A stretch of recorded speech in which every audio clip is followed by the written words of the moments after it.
Members, I remember about 6 years ago, because I'm privileged to have been in this committee in Jerusha, there were a problem of inflated figures, where students had been inflated to 12 million. That's why NEMIS came in. Now the issue, which are secure, and that one, it costed the government billions of shillings, because the principal will come out with a list that I have 800 students in a school, and you need to pay him.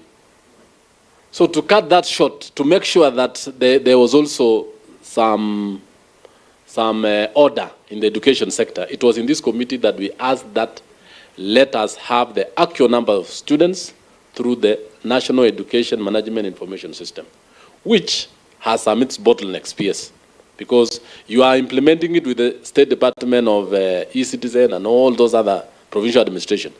But our question here is, what are you doing to ensure that all the students are captured? Because if you don't do that, you are disadvantaging the students without birth certificates, those in the poor network areas, and areas where it is hard to reach. So what has your office done? Because knowing very well that we have regions in this country where parents even, a child takes up to 5 years before he gets a birth certificate. What are you doing with them? Because if you go to Meru and even parts of all other counties, we have that particular problem. Can you address that? But we shall not allow you to open a Pandora's box where you are going to tell principals to come with, what do you call it, lists. We cannot allow that, because we know that is a very dangerous direction. Thank you, Chair. I would want to affirm one thing, that this challenge is not a problem in our secondary schools. Because in our secondary schools, they do an exam in class 8 and they progress to Form 1. And therefore, we have data from the Kenya National Examination Council, which we can use to collaborate the figures. I acknowledge we had challenges last year with junior school. And we can all appreciate that junior school was domiciled in our primary schools in November, December. And kids were transitioning to junior school in January. Within that particular time, we acknowledge there were challenges. But I can assure you that we have addressed most of the challenges, because kids in junior school are transiting after an assessment. They do an assessment in grade 6.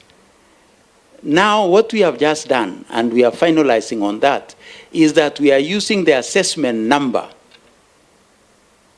to register our students in NEMIS, so that we have a validating instrument, which is now National Examination Council. So just like we have sorted out our issues in secondary schools, members, I can assure you that within the next 1 month, which we are finalizing now, is that we are using the assessment number of our children who have transited from grade 6 to junior school, so that now the basis of being captured in NEMIS, while we are dealing with a few cases of kids who may not be having birth certificates, then the assessment number will be our solution, just as been our solution in our secondary schools.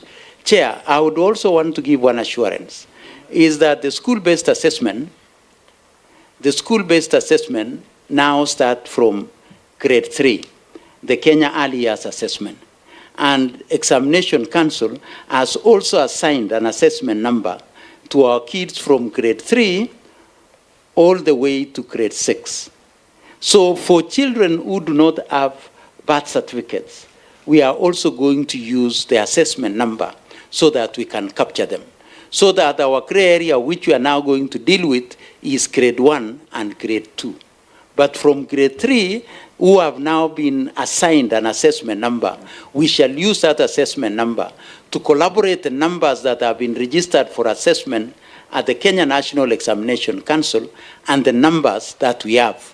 And we are now working very closely with the Examination Council so that we also do not have schools who inflate their numbers in assessment by using the NEMIS system.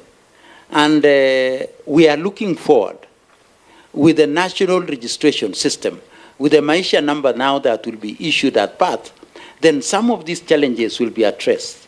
And we believe that working and delivering as one in government, and as we also do registration for social health insurance, then all these numbers will be able to collaborate. And we should not again be having the challenges that of numbers in our schools. I can assure you from grade 3 now, all the way to Form 4, with the examination assessment number, those will be sorted out. Our officers will focus more on kids transiting from PP1 to grade 1, and therefore we know the number in grade 1 and grade 2. So, Chair, we are cleaning up our system. And with the Kenya Education Management Information System, then some of these challenges will for sure be addressed. On that note, so that we don't belabor on this, PS, I would want you to, in the next, when you appear before this committee, give us very clear policy on how you use the exam number, the NEMIS number, the Maisha number, and the social insurance number. Because if you are going to collaborate those 4 numbers and you will use it for funding, then surely the gap will be very small. But I also want you to relate with your counterpart in ICT, areas without network, because all this boils down again to information feeding to the national office, which is the headquarters. Even if I have all these numbers, I know that the schools will feed it through examination cards and the rest. You also need to fast track the networking programs in our schools. That one is a very important thing. Members, we need to make progress. As we wind up, Chair, let me give Taitumu because he was the one. As you wind up, yes. Kindly let there also be actual numbers. Yes. The number captured in the NEMIS, yes, vis-a-vis the real enrollment are not captured, so that we can get the discrepancy. We are against the real enrollment. Yeah. And you are talking about real enrollment because that is the number of the principal of the head teacher. The number that being getting and getting the capitation. Come up again. What do you mean by real enrollment? What we are saying, we should see the actual numbers, the vis-a-vis those who are being funded and the number that's not being funded because they are not captured in the NEMIS. Oh, that's okay. And any other issue? A small one. Yes. The presentation by PS is very good. By the way, very, very good.